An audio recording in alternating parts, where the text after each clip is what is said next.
que são absolutamente importantes, são assuntos dos quais a compreensão correta deles depende a nossa salvação, depende a nossa segurança de salvação. Ontem eu disse para vocês uma frase do pastor Paulo Romero, que o problema de se acreditar num Jesus errado é embarcar numa salvação errada e desembarcar, portanto, num céu errado. Importa você conhecer Jesus de acordo com as Escrituras. Importa você conhecer o Deus da Bíblia. Crer em Deus apenas não é suficiente. É um bom caminho, né? Mas você precisa entender o Deus da Bíblia, o Deus revelado pelas Escrituras. É isso o que Jesus veio fazer, nos mostrando então o caminho da vida eterna. E entender Deus de acordo com as Escrituras, obrigatoriamente é compreender Deus como sendo uma trindade. O Deus da Bíblia é um Deus absoluto, único, mas que na sua personalidade ele é triplo, ou seja, Deus é uno na sua natureza, ele é um só, não há dois deuses, três deuses. Esse tipo de acusação contra a doutrina da trindade é desprovido de provas, não tem nenhuma fundamentação bíblica. Nós cremos em um único Deus, revelado nas Escrituras, mas esse Deus, a Bíblia revela que ele é três pessoas. E como entender isso? A gente chama alguns temas bíblicos de mistério. A gente fala, por exemplo, eu estava conversando com um irmão ontem no final da palestra, sobre a natureza humana e a natureza divina de Jesus.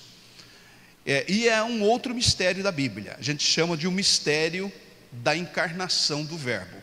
Porque é muito complexo, é muito difícil você entender Deus com uma natureza humana na pessoa de Jesus e ele permanecendo sendo Deus absolutamente.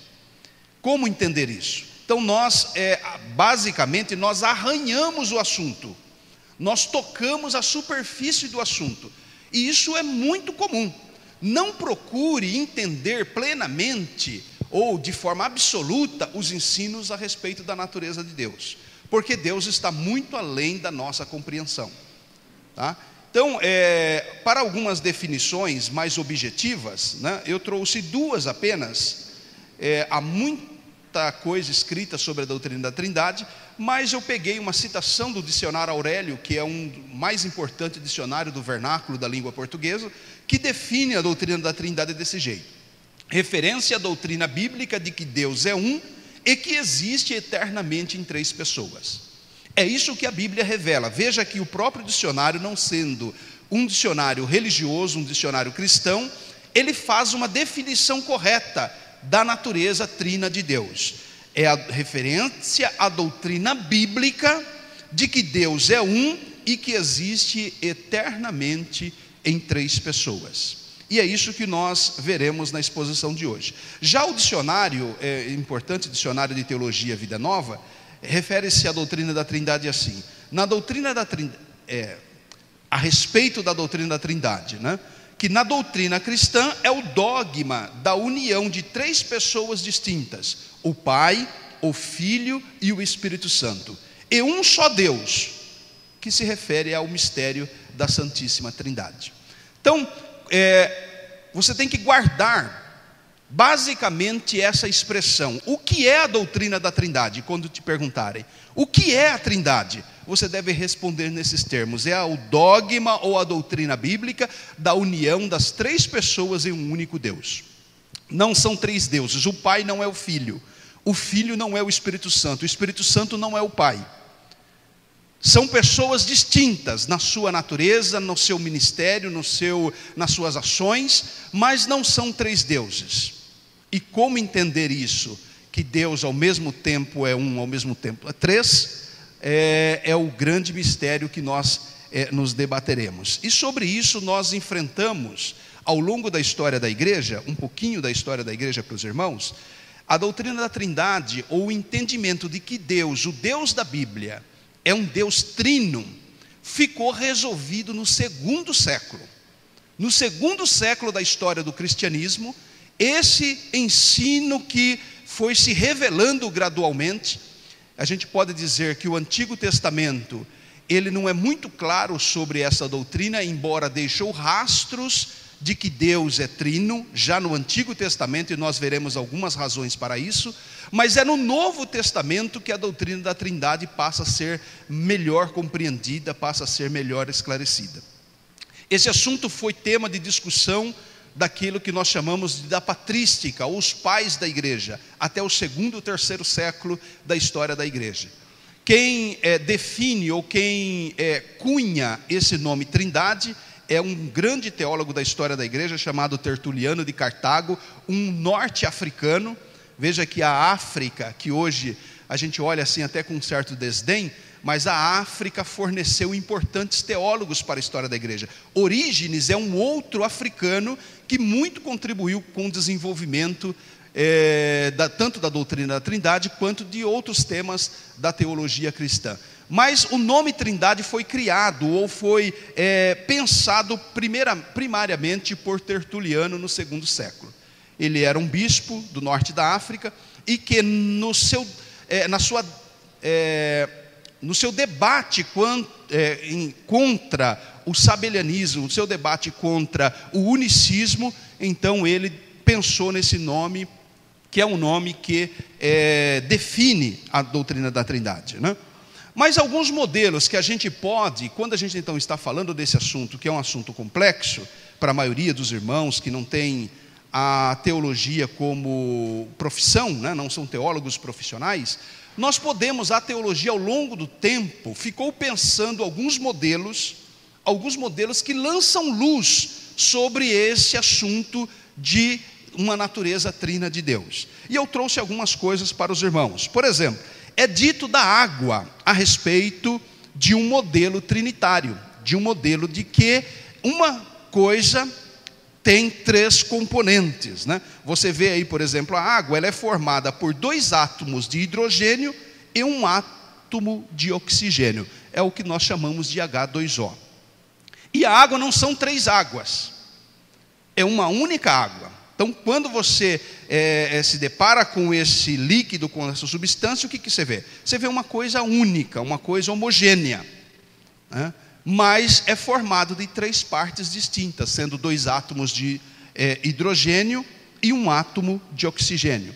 Um outro modelo que já se comentou a respeito da doutrina da Trindade é o ovo, né? Porque como esses assuntos são complexos, a gente fica buscando na natureza ou no mundo físico alguns elementos que seja um ao mesmo tempo 3.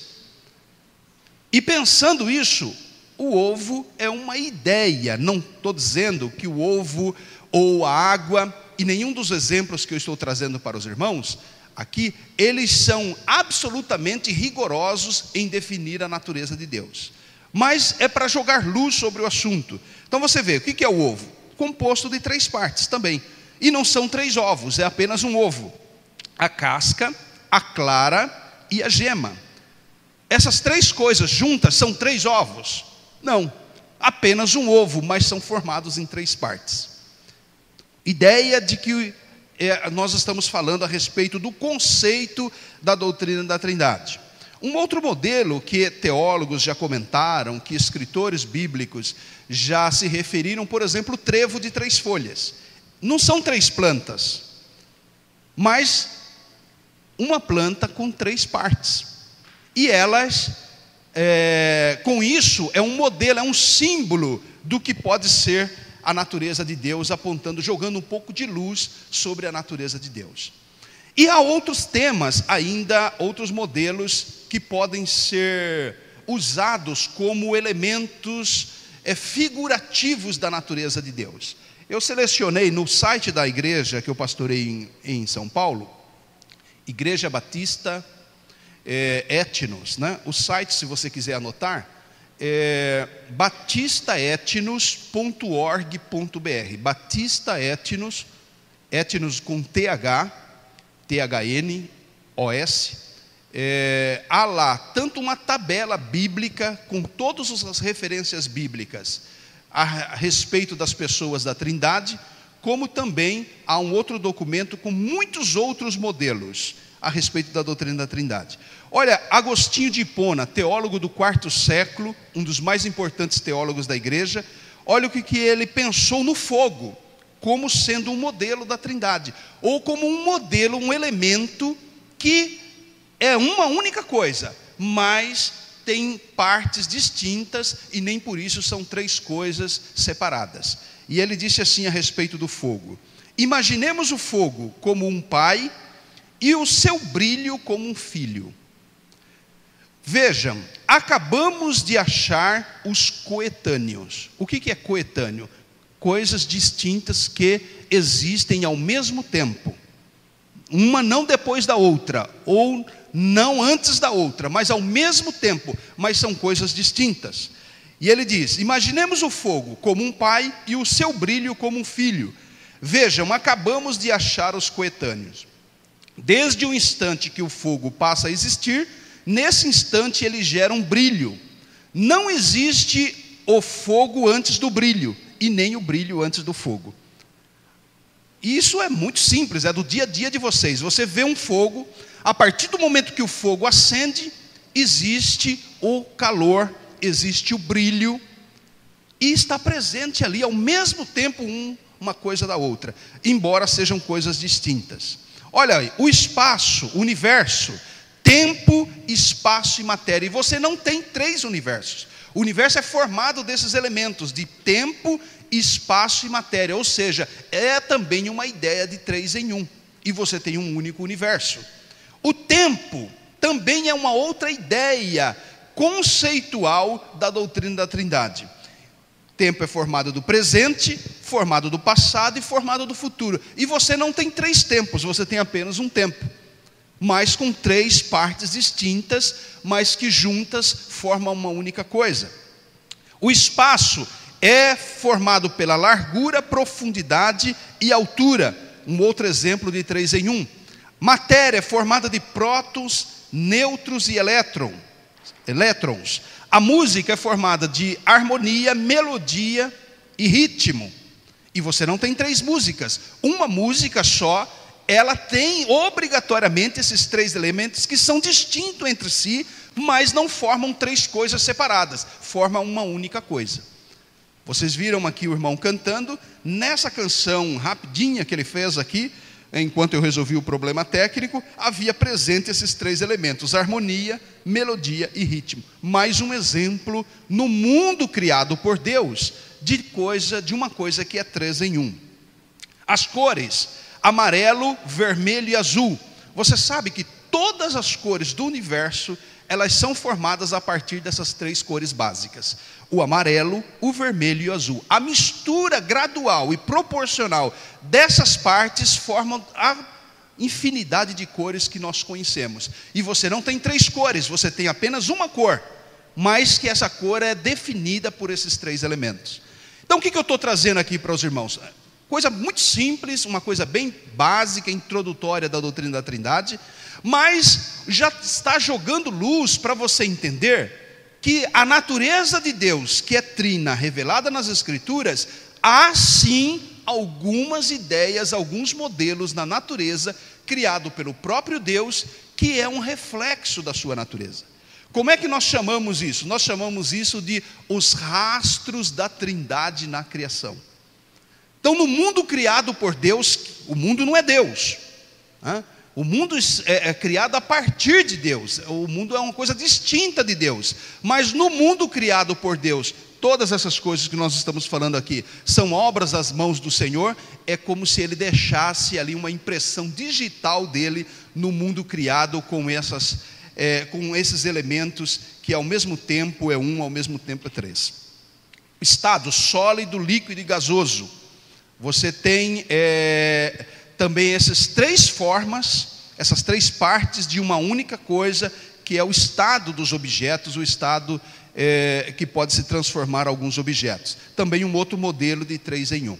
Então veja, nós estamos falando de um tema que é complexo, um tema teológico que é profundo, que vocês poderão estudar isso exaustivamente em outras obras de teologia, mas você está vendo aqui algumas ideias, alguns elementos de que a doutrina da Trindade ela não é uma ideia tão estranha assim como se pensa.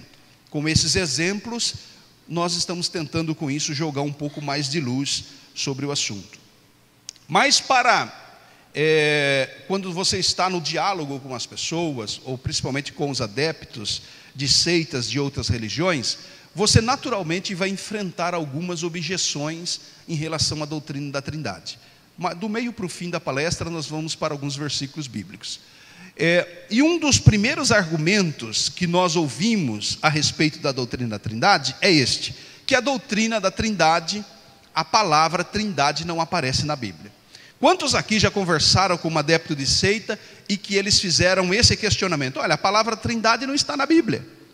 E aí você fica chocado com isso. Uma coisa que eu quero instruir os irmãos neste seminário é que não se assuste com coisas que você não sabe.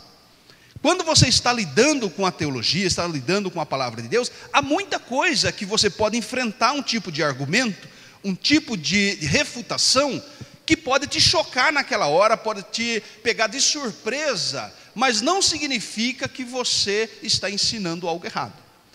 Um dos argumentos muito utilizado pelos adeptos de seitas é esse: a Trindade não aparece na Bíblia. Mas isso é uma bobagem, porque a palavra milênio também não aparece na Bíblia, e milênio está ali. A palavra unicismo, que é um grupo que nega a doutrina da Trindade, são os unicistas, uma doutrina ainda do 2º século da história da igreja, também não está na Bíblia. A palavra teologia também não está na Bíblia. A própria palavra Bíblia não está na Bíblia. Ou seja, esse questionamento de que a palavra Trindade não aparece na Bíblia e, portanto, Trindade não é bíblica, é um argumento infantil, não cola, não suporta um exame mais detalhado, porque há muitas coisas que não estão, a palavra em si não consta na Bíblia, mas está lá o conceito daquilo que está sendo ensinado. Como eu disse para os irmãos, doutrina da Trindade é uma doutrina bíblica que mostra Deus como um, subsistindo em 3 pessoas distintas e coeternas e iguais, e o termo Trindade apenas foi criado no 2º século pelo teólogo Tertuliano de Cartago. Então, essa argumentação de que a palavra Trindade não aparece na Bíblia, portanto a doutrina não é bíblica, não pode ser aceita pelos irmãos. Nós veremos depois que a doutrina consta nas Escrituras. Um outro argumento usado contra a doutrina da Trindade é que a Trindade é ilógica à razão humana. Bem, isso é verdade. Mas nem tudo que é ilógico para você, ele deixa de ser verdadeiro só pelo fato de você não entender. Você entende física quântica? Você entende raiz quadrada, álgebra avançada, química molecular? Você não entende. E essas questões todas são reais, todas são verdadeiras, independente se você compreende-as logicamente ou não. Mas as doutrinas de Deus não são medidas por aquilo que você entende. Então, por exemplo, você vai enfrentar um debate com uma testemunha de Jeová, ou com um unicista, que nega a doutrina da Trindade também, você vai ouvir esse tipo de argumento, mas muitas outras doutrinas bíblicas também são ilógicas. A própria natureza humana e natureza divina de Jesus, o próprio plano de expiação, a cruz, Jesus morrer por nós, por cada um de nós, para nos redimir, para nos perdoar, também não é uma questão que você entende logicamente. A eternidade também é um outro termo, ou também é um outro conceito teológico e filosófico, que a razão humana não consegue pensar nela adequadamente. Então não se assuste com esse tipo de coisa, que a doutrina da Trindade é ilógica, portanto não está nas Escrituras. Há muitas coisas que estão nas Escrituras que você também não vai entender, assim como 1 mais 1 é igual a 2. Então esse argumento também não pode ser aceito pelos irmãos. A doutrina da Trindade é irracional para a ciência. Bem, o fato é que a doutrina da Trindade não é um assunto científico. Simples assim. como muitos outros assuntos, não são medidos pela ciência. A ciência consegue demonstrar ou provar em laboratório a existência, por exemplo, de Deus? Não. Consegue provar em laboratório, por exemplo, a existência da alma humana? Não. Do pensamento humano, das ideias humanas? Nada disso pode ser provado pela ciência, ou seja, examinado laboratorialmente, e essas coisas não deixam de existir. Então, a resposta para essa indagação, que é a doutrina da Trindade, eu estou mostrando para os irmãos os principais argumentos contra a doutrina da Trindade, que vocês já viram num primeiro bloco, que há rastros de elementos na criação de Deus, rastros de coisas e objetos e alguns outros conceitos, de que existe coisas que ao mesmo tempo é um, ao mesmo tempo é três. Uma outra exposição, ou uma das mais fortes afirmações dos adeptos de seitas, é que a doutrina da Trindade é uma doutrina pagã.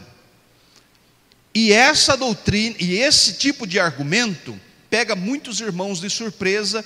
Eu vou mostrar aqui de forma exclusiva. Quem usa muito isso são as testemunhas de Jeová, e nós vamos responder a isso, tá? Então eu vou pular essa parte, porque depois nós voltamos a ela em algumas imagens que eu vou mostrar para os irmãos aqui com a doutrina da Trindade. Alguns pensam assim: olha, até não negam a doutrina da Trindade, mas afirmam o seguinte: a doutrina da Trindade não é importante para a salvação. Ora, aí eu volto àquele argumento do início: se você não entender, não compreender Jesus, não entender Deus da maneira correta, você não pode ser salvo. Porque a ideia de Deus é uma ideia muito genérica e plural.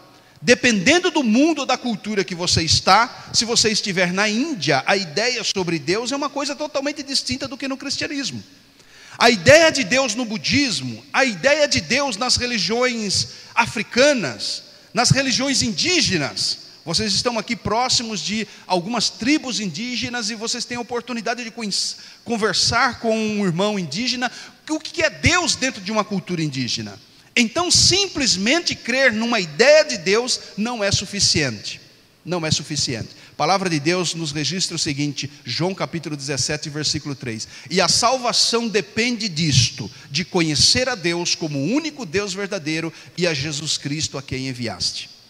Jesus, Deus, a natureza de Deus é fundamental para se compreender a salvação, para se compreender o plano de Deus para nós. Agora eu vou voltar, como prometido, a essa objeção de que a doutrina da Trindade é uma doutrina pagã. Vocês devem ter tido contato já, ou provavelmente numa conversa com testemunhas de Jeová, que é um dos grupos mais ferrenhos contra a doutrina da Trindade.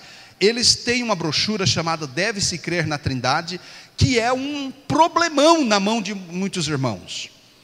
É um documento, uma literatura das testemunhas de Jeová, onde que eles agridem, atacam de forma frontal a doutrina da Trindade com essa afirmação que é uma doutrina pagã. Então você está vendo a capa da revista, na segunda página aí, você está vendo alguns objetos arqueológicos selecionados por ele, mostrando que a doutrina da Trindade é uma doutrina pagã. Olha o que eles fazem. Pegam um objeto arqueológico, um achado arqueológico de uma cabeça na Noruega, de uma trindade norueguesa. Aí eles mostram com isso que nós estamos nos inspirando numa doutrina pagã. Do lado aí você vai ver a divindade babilônica, tríade, formada por Star, por Sim e, outra palavrinha aqui, Shamash. Então eles vão dizer assim, olha, você está vendo? Na Babilônia existia uma trindade, formada por esses deuses, Star, Sim e Shamash. Então vocês estão copiando uma doutrina pagã. Aí eles colocam aqui uma outra cabeça com 3 rostos, né? Uma pedra, um monumento arqueológico na Índia, onde que existe uma doutrina da Trindade também, mostrando que nós estamos copiando uma doutrina hindu. Porque há 3 deuses principais na Índia: Vishnu, Krishna e Shiva. Então, nós estamos copiando uma trindade hindu, que é formada por esses três deuses, Shiva, Vishnu e Krishna. Outro, Egito, que é a trindade de Horus.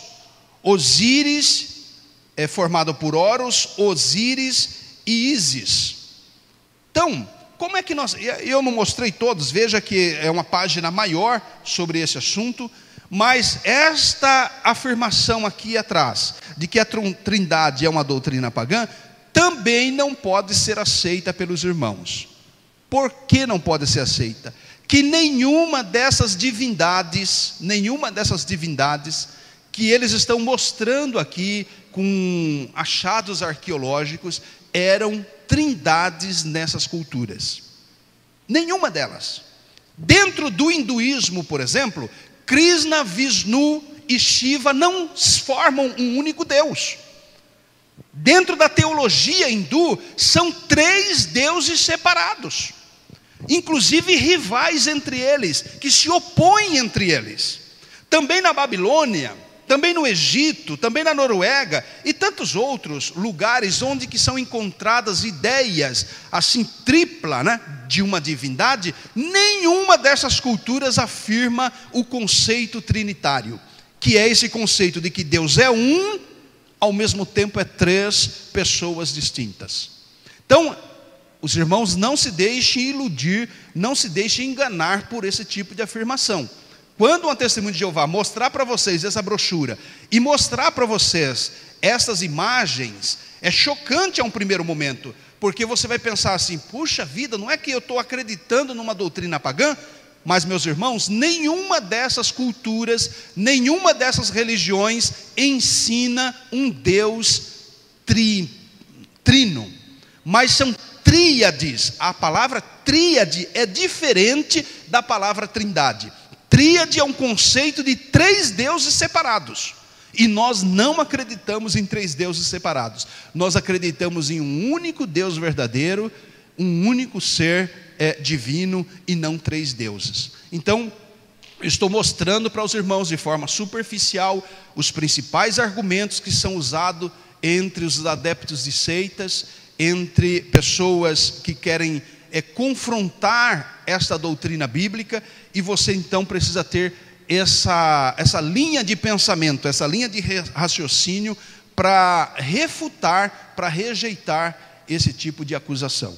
Uma outra coisa que eu quero trazer aos irmãos, numa palestra tão superficial assim sobre a doutrina da Trindade, é que há uma desonestidade intelectual na maioria das seitas quando eles querem questionar a doutrina da Trindade.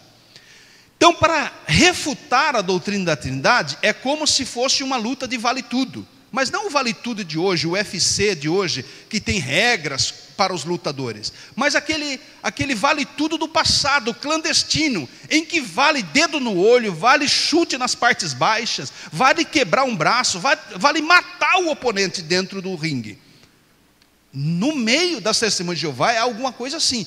Contra a doutrina da Trindade vale qualquer coisa, inclusive serem desonestos intelectualmente. O que é uma desonestidade intelectual? É quando você diz que algo diz aquilo, quando na verdade algo não diz exatamente aquilo que você está falando. Por exemplo, nessa brochura, que é um dos mais perigosos materiais contra a doutrina da Trindade, usada por uma seita, na página 4 dessa brochura, eles dizem o seguinte, olha, para dar um ar de verdade, para dar um ar de credibilidade no que eles estão falando, eles citam a enciclopédia americana, né? A enciclopédia de conhecimento filosófico americana, que esta enciclopédia afirma que a Trindade está além da compreensão humana. Então, eles estão escrevendo nessa brochura contra a doutrina da Trindade, e aí na página 4 eles dizem assim, olha, inclusive a enciclopédia americana na sua página X tal, também diz que a doutrina da Trindade ela está além da compreensão humana. Aí você olha aquilo e fala, puxa, a enciclopédia americana também diz que está além da compreensão humana. Olha, não é que as testemunhas de Jeová estão certas, não é que eu estou acreditando numa doutrina forçada. Só que quando você vai lá para a Enciclopédia Britânica, eu esqueci de colocar a página aqui, é página 46, parágrafo 4, de onde eles estiraram essa citação que está em verdinho aí na projeção. Olha o que diz realmente a Enciclopédia Americana. Sabemos que, olha, eles tiraram uma frase isolada do contexto para dar uma ideia de que eles estão falando a verdade, e eles omitiram boa parte daquele parágrafo usado na Enciclopédia Britânica. O que ela diz na verdade? Sabemos que, embora a doutrina esteja além da compreensão da razão humana, como muitas das fórmulas da ciência física, ela não contraria a razão e pode ser aprendida, apesar de não compreendida pela mente humana. Ou seja, a Enciclopédia Britânica está falando algo totalmente diferente do que as Testemunhas de Jeová quiseram dar a entender naquela citação da frase, além da compreensão da razão humana. O que a enciclopédia está dizendo que embora a doutrina da Trindade esteja além da compreensão humana, como muitas outras matérias da ciência, por exemplo, ela não é contrária à razão, e que ela pode ser aprendida, apesar de não compreendida plenamente, mas você pode aprender a respeito da doutrina da Trindade. Então veja que o ataque à doutrina da Trindade publicado pelas seitas é uma coisa assim que vale qualquer coisa para você deixar de crer no Deus da Bíblia, na palavra de Deus. Veja um outro exemplo aqui. Na brochura eles citam o jesuíta Fortman, que é um dos grandes teólogos católicos, né?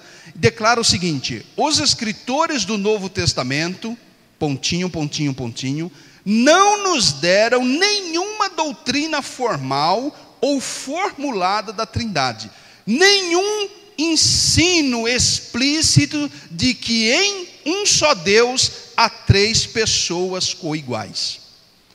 Mais uma vez, eles estão citando um teólogo católico, porque é bom você saber que o catolicismo crê na doutrina da Trindade. Inclusive, irmãos, há muitas doutrinas cristãs genuínas que o catolicismo crê igualzinho que você crê, viu? Não é porque a igreja católica, porque é o catolicismo, que 100% do que eles ensinam está errado, não. Então talvez fosse necessário um seminário sobre catolicismo romano para você poder fazer essa separação, essa distinção entre o joio e o trigo. Mas o catolicismo romano ensina muita coisa verdadeira, conforme a palavra de Deus, né? E são doutrinas católicas. Uma delas é a doutrina da Trindade. Mas o que eles querem dizer com isso? Ao citar um teólogo católico, eles querem colocar descrédito sobre a doutrina da Trindade. Mais uma vez, eles são desonestos intelectualmente. Porque no livro De Triune God, que é o livro citado pelas Testemunhas de Jeová do teólogo Fortman, esse teólogo jesuíta, olha o que eles estão escrevendo, o que ele está dizendo na verdade. Os escritores do Novo Testamento chamaram Jesus Cristo de Deus, Messias, Senhor, Salvador, Palavra, Sabedoria. Eles lhe atribuíram as funções de Criador, Salvador e Juiz. Ou seja, eles omitiram literalmente o comecinho da citação do teólogo e escolheram apenas essa frase. Algumas vezes eles o chamaram diretamente de Deus. Eles não falam tão claramente do Espírito Santo como que falam do Filho, mas às vezes o colocam como o Pai e o Filho no mesmo nível de divindade e de personalidade. Então eles pegaram um trecho da fala do teólogo, da página 15 desse livro de Triune God, inteira da fala desse teólogo, que está na verdade fazendo uma defesa da doutrina da Trindade. Veja o que ele continua dizendo, o teólogo continua dizendo na página 16: não nos deram nenhuma doutrina formal ou formulada da Trindade, nenhum ensino explícito de que em um só Deus há três pessoas coiguais. Veja que ele realmente disse isso, mas ele não disse só isso. Olha a parte que está sublinhada: mas ele nos deram um trinitarianismo elemental, os dados de onde a doutrina de um único Deus foi desenvolvida. Ou seja, Fortman, esse jesuísta católico, está fazendo uma poderosa defesa da doutrina da Trindade, e não o contrário, como as Testemunhas de Jeová querem fazer parecer nesta brochura. E há muitas outras citações equivocadas dos pais da igreja, citações equivocadas dos credos da igreja, das confissões históricas da igreja. Eles citam vários teólogos, vários eruditos da Bíblia, sempre usando essa seleção de frases para que dê a entender que a doutrina da Trindade não é doutrina bíblica. O que eu quero que você compreenda até aqui? Primeira coisa, o conceito da doutrina da Trindade, que não são três deuses, que o Pai não confunda as pessoas, que o Pai é o Espírito Santo, que o Espírito Santo é o Filho é o Pai. Que você não se surpreenda com aquelas argumentações de que a doutrina da Trindade a palavra Trindade não aparece na Bíblia, que ela está além da compreensão humana, que ela é uma doutrina pagã. Esse tipo de argumento não resiste um exame, não resiste um estudo mais aprofundado das Escrituras. Outra coisa que você precisa entender, que há uma desonestidade intelectual na maioria das seitas. Eles não precisavam fazer esse tipo de jogo para negar a doutrina da Trindade, mas esse tipo de literatura está chegando na mão dos irmãos, e muitos irmãos estão ficando confusos em relação à doutrina da Trindade. Ok? Então, eu quero também mostrar aos irmãos algumas coisas importantes. A doutrina da Trindade no Antigo Testamento, é verdade que ela não é uma doutrina muito clara ainda. Ela não está explícita no Antigo Testamento, de forma com que explícita no Novo Testamento. Aparece Deus no Antigo Testamento já com indícios de ser trino, mas isso não está assim evidente, isso não está claro no Antigo Testamento, e nem por isso é nenhum problema, porque nós entendemos a palavra de Deus como um desenvolvimento. Deus se revelou de forma progressiva. Tudo que ele se revelou sobre ele mesmo, sobre a sua vontade no Antigo Testamento, no Novo Testamento, tudo isso foi de forma devidamente esclarecida. Então a doutrina da Trindade, ela não existe numa plena revelação no Antigo Testamento, mas há indícios dela ali também no Antigo Testamento. Porque Deus não se revelou como sendo um Deus trino aos judeus no Antigo Testamento? Porque Israel estava cercado de nações politeístas. O que é o politeísmo? É a crença em mais do que um Deus. É a crença em vários deuses, 2 deuses, 3 deuses ou milhares de deuses, como na Índia, faz com que essa pessoa seja politeísta. E as nações que cercavam Israel eram nações politeístas. E Deus não queria deixar os judeus confusos, não queria deixar o povo de Israel confuso com as divindades das nações que o cercavam. Então Deus manteve de certa forma oculta a sua revelação, a sua natureza no Antigo Testamento, e aí é no Novo Testamento que nós vamos ganhar um pouco mais de luz do assunto. Mais rapidamente, nós podemos ver algumas razões porque nós cremos na doutrina da Trindade como ensinada pelo cristianismo histórico. Mesmo não estando revelada exaustivamente no Antigo Testamento, há rastros da Trindade no Antigo Testamento, como no próprio nome de Deus. Abra aí comigo Gênesis capítulo 1. Gênesis capítulo 1, você estará diante de uma das primeiras evidências bíblicas de que Deus não é absolutamente único, Ele é uno, mas que há diversidade de pessoas na sua natureza. O primeiro versículo bíblico já deixa uma pista dessa natureza trina de Deus. Versículo 1 diz assim: no princípio criou Deus os céus e a terra. Ok? Não é assim que está na sua Bíblia? Mas se você estivesse lendo a Bíblia no hebraico, essa palavra Deus que aparece aí é uma palavra plural. O termo no original, no hebraico, o Antigo Testamento foi escrito em hebraico, você sabe disso. O Novo Testamento foi escrito no grego, na língua grega. Então, no hebraico, que é a língua dos israelitas, dos hebreus do Antigo Testamento, quando você está lendo lá a Torá, o livro de Gênesis, em hebraico, a palavra Deus, que na sua Bíblia está Deus, no hebraico está Elohim. Elohim é um nome genérico de Deus, que na verdade é um nome plural. É como se nós estivéssemos aqui traduzindo de forma ao pé da letra, poderíamos termos traduzido assim: no princípio criou deuses. O termo Elohim é um termo plural, se referindo a mais de uma pessoa. Porque o termo no singular da palavra Deus no hebraico é Elohá. É um singular absoluto. Mas quando o escritor Moisés, o escritor do Antigo Testamento, do Pentateuco, no livro de Gênesis, escreveu: no princípio criou deuses, isso criou um problema na mente do judeu, porque o judeu é uma religião revelada por Deus, monoteísta. O que é o monoteísmo? É a outra parte, ou é o contraponto do politeísmo. Enquanto o politeísmo é uma crença em vários deuses, o monoteísmo é a crença em um único Deus verdadeiro, em um Deus único.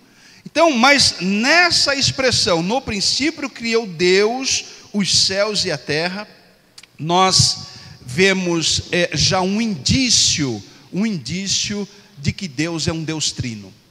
Por quê? Nós vemos na elaboração desse primeiro versículo, enquanto aqui o nome de Deus está no plural, o verbo está no singular. A palavrinha que você lê aí, no princípio criou. Essa palavra criou é uma palavra no singular. Embora o substantivo Elohim apareça no plural, o termo criar, que é o termo bará no hebraico, aparece no singular. É como se nós pudéssemos dizer assim: está correto dizer, eles criou um projeto, está correto dizer isso? Eles criou, como nós deveríamos dizer? Eles criaram. Eles criaram, o verbo tem que concordar com o substantivo. Mas no texto bíblico, o verbo está no singular, mostrando que não são vários deuses, mas o substantivo Elohim está no plural. Isso é uma contradição linguística em parte, mas é uma primeira evidência no Antigo Testamento de que Deus é um Deus trino na sua natureza. Isso é uma questão às vezes difícil para quem não está lidando no dia a dia com a teologia, absorver isso num primeiro momento. Os judeus, para responder essa questão, que é um mistério na mente e na teologia judaica, eles criaram o chamado conceito do plural majestático. Ou seja, eles deram a seguinte explicação: o termo Elohim, o termo Deus aí, Elohim, está no plural porque Deus é grande demais. Não é porque há outras pessoas na divindade, outras pessoas na natureza divina, mas é porque Deus é grande demais. Mas não resolve o problema, é apenas um paliativo, uma ideia para resolver um problema, mas que na verdade não resolve linguisticamente. Veja, vai para Gênesis, capítulo de número 1 ainda, versículo de número 6. Concordando com essa ideia de que Deus é trino, ou há mais de uma pessoa na divindade, conforme mostra a palavra Elohim no primeiro versículo, vá até o versículo de número 26, olha o que está escrito: e disse Elohim. Novamente a palavra aparece aí, Elohim, ou seja, esse plural, para a palavra Deus. Façamos o homem a nossa imagem e conforme a nossa semelhança. Essas irmãs de Jó vão dizer assim: com quem Deus está falando? Deus está falando com anjos. Por isso que ele usa esse plural. Façamos o homem à nossa imagem, à nossa semelhança. É porque Deus está falando com anjos, mas anjos não são criadores. Você teria que admitir que os anjos participaram da criação ativamente. Linguisticamente o termo não pode ser admitido. Então você vê mais uma vez este elemento, ou essa prova bíblica, ainda no Antigo Testamento, de que Deus tem uma natureza plural, que há mais do que uma pessoa na divindade. São coisas assim, discretas, mas que mesmo no Antigo Testamento já aparecem com muita força. Uma outra situação que nós podemos ver, né, uma das explicações clássicas no Antigo Testamento, vá comigo até Deuteronômio, capítulo de número 6. Deuteronômio, capítulo de número 6. Há muitas outras referências, ou indícios, ou rastros da Trindade no Antigo Testamento. Eu estou dando para os irmãos dois, três exemplos apenas, porque o tempo não nos permite explorar muito esse assunto, mas fica apenas como uma introdução, né, para os irmãos estudarem posteriormente. Deuteronômio capítulo de número 6, versículo de número 4, há aquilo que é chamado de o texto áureo da confissão de fé dos judeus. Enquanto as nações em volta de Israel são nações politeístas, são nações pagãs, crendo em muitos deuses, o Deus que se revela aos hebreus, o Deus que se revela a Israel, é um Deus único absolutamente. Não são três deuses, mas apenas um único Deus. E Deus deixa isso claro nessa confissão de fé, capítulo 6, versículo de número 4. Ouve Israel, o Senhor nosso Deus é único, ou é único Senhor. Essa palavra único definiu para os judeus que Deus é um só. Não há dois deuses, não há três deuses, não há milhares de deuses como nas religiões pagãs, mas apenas um Deus. E a palavra aqui, mantenha a Bíblia aberta aí, Deuteronômio capítulo 6, verso 4, a palavra único é a palavra errad do hebraico, que não é uma palavra no singular, é uma palavra também no plural. Errad é o plural, é o substantivo de uma unidade composta. Quando você vai falar de algo que é único, por exemplo, você vai falar um prato, você não usa errad, você usa iahid, que é o substantivo simples, porque você está se referindo a apenas um prato. Mas quando você vai se referir, por exemplo, a um cacho de uvas, quantas uvas há num cacho? Várias uvas. Mas quando você vai se referir ao cacho de uva, você usa a expressão errad, porque embora seja um único cacho de uva, há várias uvas naquele único cacho, ou seja, é um composto. E quando para Deus se refere a Ele próprio, ouve, ó Israel, que o nosso Deus é errad, Ele está usando justamente esse substantivo de uma unidade composta. Se Deus fosse absolutamente uma pessoa, como querem os judeus, por exemplo, o termo correto aqui em único do Deuteronômio 6 e versículo de número 4 seria iahid e não seria errad. E há esses outros exemplos bíblicos do uso do errad para uma unidade composta e não para uma unidade simples. Então veja que no Antigo Testamento Deus está usando alguns recursos, está deixando claro na sua revelação que a sua natureza não é única, mas a sua natureza é trina, existindo na divindade a pessoa do Filho, a pessoa do Espírito Santo.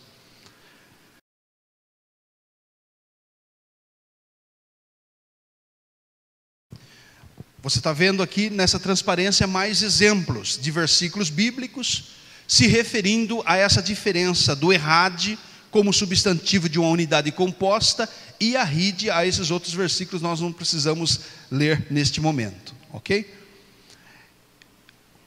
O que nós vemos com isso? O que nós vemos com isso? Aqui está, o título está errado, é a Trindade no Novo Testamento. Eu acabei escrevendo no Antigo Testamento de novo, mas está escrito, o correto aí, corrija aí, a Trindade no Novo Testamento. Então, quando a gente sai do Antigo Testamento, já com essas pistas de que Deus não é absolutamente único, mas Ele é uno na sua natureza e trino na sua personalidade, é no Novo Testamento que essa questão começa a ficar mais clara, essa questão começa a ficar mais revelada em detalhes, né? Você vai encontrar isso, por exemplo, na chamada fórmula batismal. Vá comigo até Mateus, capítulo de número 28, versículo 19, que é o famoso texto bíblico da fórmula batismal. Então você vai começar encontrando no Novo Testamento, essa revelação da natureza trina de Deus.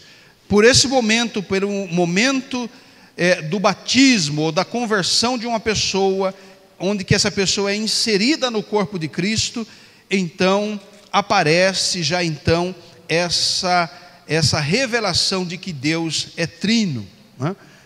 Mateus capítulo 28, versículo de número 19. O que está escrito? Como é que nós lemos? Portanto, ide, fazei discípulos de todas as nações, batizando-as em nome do Pai, e do Filho, e do Espírito Santo.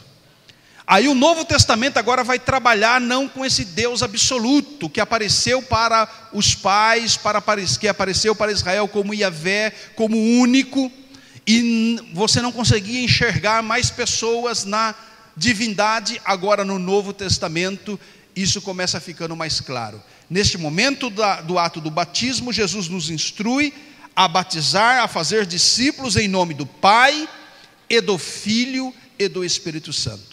E o Novo Testamento vai trazer mais revelações, como por exemplo, volte comigo, Mateus capítulo de número 3, que é o momento do batismo de Jesus. Mateus capítulo de número 3, versículo 16 e versículo 17. É uma passagem conhecida pelos irmãos também. No momento em que Jesus está sendo batizado, logo saiu da água e se lhes abriram o céu, e viram o Espírito de Deus descendo como uma pomba vindo sobre eles. Jesus está ali em pessoa às margens do Rio Jordão para ser batizado por João Batista.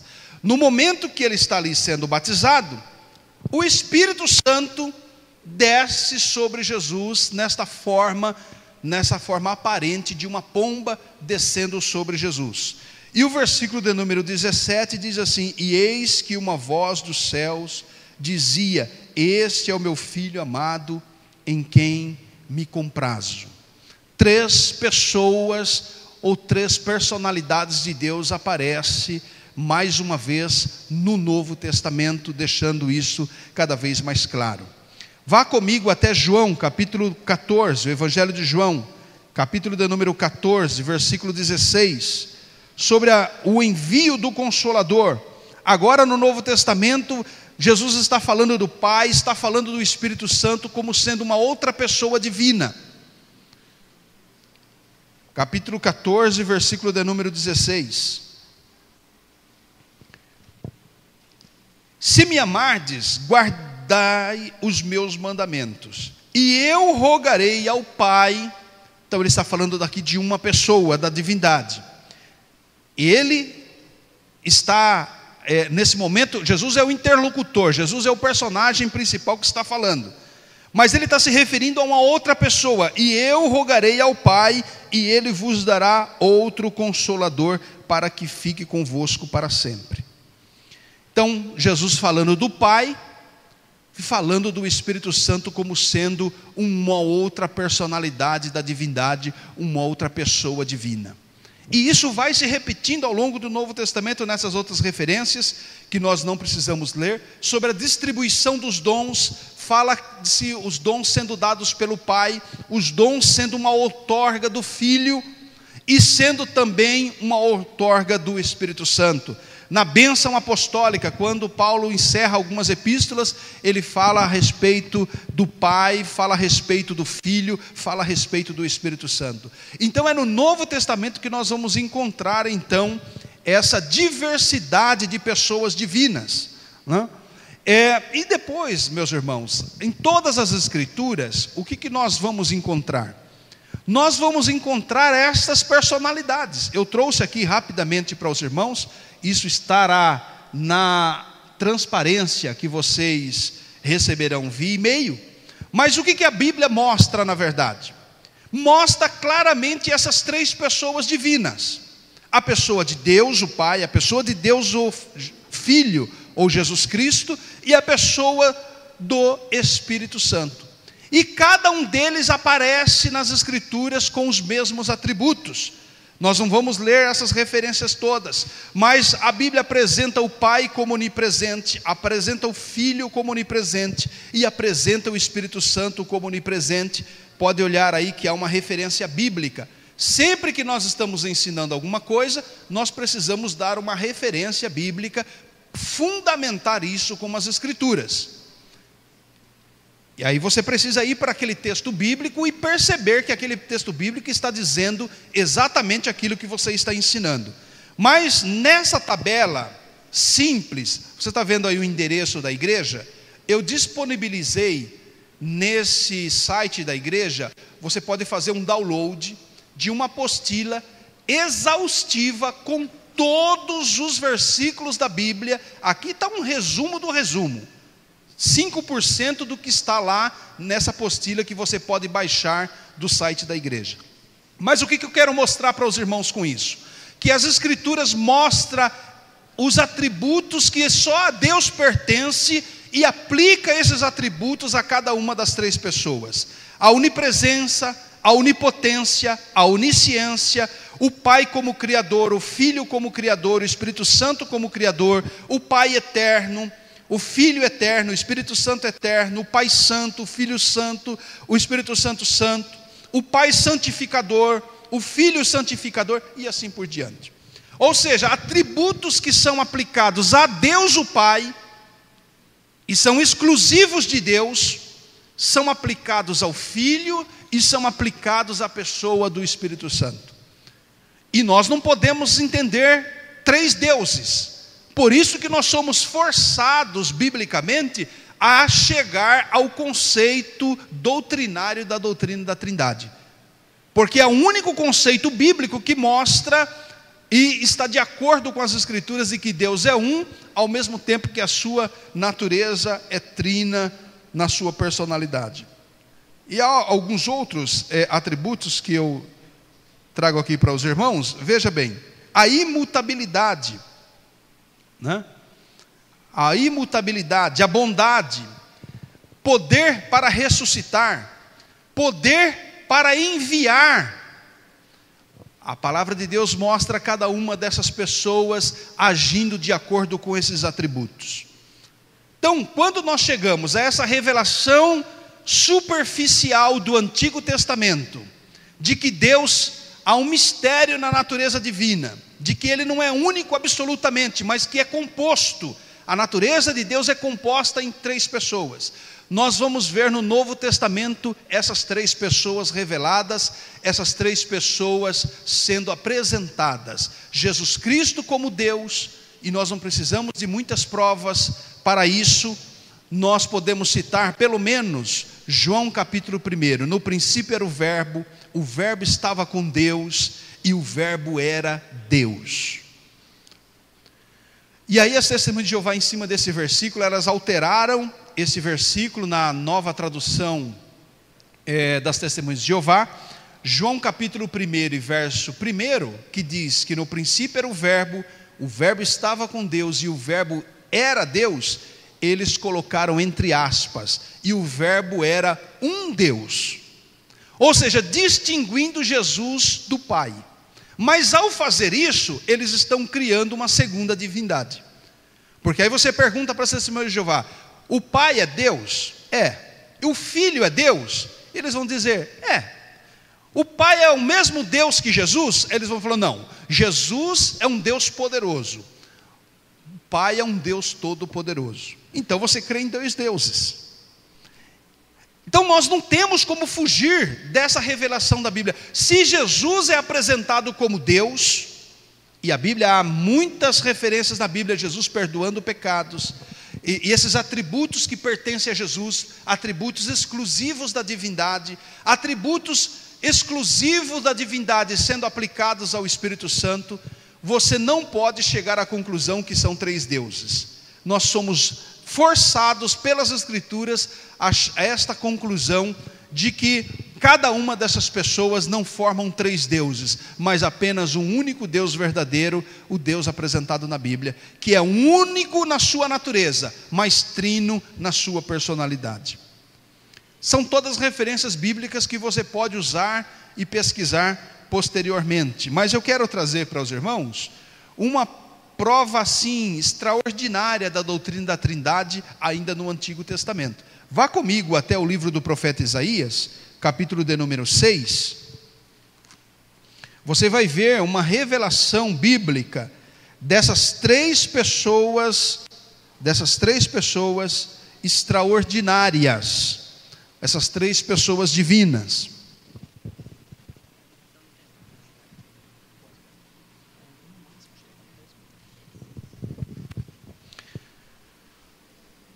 Isaías capítulo de número 6, nós vamos encerrar aqui com esse exemplo do Antigo Testamento. No ano em que morreu o rei Uzias, eu vi também o Senhor assentado sobre um alto e sublime trono, e o seu séquito enchia o templo. Veja aí, Isaías na sua visão ele está dizendo: no ano em que morreu o rei Uzias, eu vi ao Senhor. No hebraico está Yavé, esse nome específico de Deus, que também é aplicado a Jesus, que também é aplicado ao Espírito Santo. Então Isaías está dizendo: eu vi o Senhor assentado em um alto e sublime trono, e o seu séquito enchia o templo. Serafins estavam por cima dele, cada um tinha 6 asas, e com as suas cobriam seus rostos, e com 2 cobriam os pés, e com 2 voavam. Clamavam uns aos outros, dizendo: Santo, Santo, Santo é o Senhor, o Yavé dos exércitos, toda a terra está cheia da sua glória. Ok? Então Isaías está dizendo aqui que viu o Yavé. Só que vá comigo até João capítulo de número 12, versículo 41. João 12, versículo 41. O evangelista vai dizer que a glória que Isaías viu era a glória de Jesus.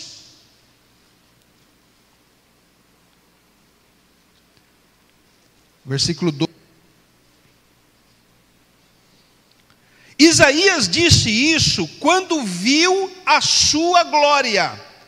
E aqui um contexto, nós não precisamos ler os versículos anteriores, mas o evangelista Lucas está se referindo a Jesus. E ele está dizendo que quando Isaías viu a glória do Senhor que enchia todo o templo, os serafins diante dele, etc, etc, etc, o texto lá em Isaías diz que Isaías viu o Pai, viu Yavé. Mas o evangelista Lucas está dizendo que ele viu Jesus, que viu a glória do Filho. Veja que interessante. Isaías disse isso quando viu a sua glória e falou dele, se referindo ao Filho. Agora vá comigo até Atos, capítulo de número 28, Atos capítulo 28 e versículo de número 25, o apóstolo Paulo vai falar que este personagem da visão de Isaías, que para Isaías é o Pai, que para Lucas é o Filho, Para Paulo, no livro de Atos, capítulo 28, verso 25, esse personagem é o Espírito Santo.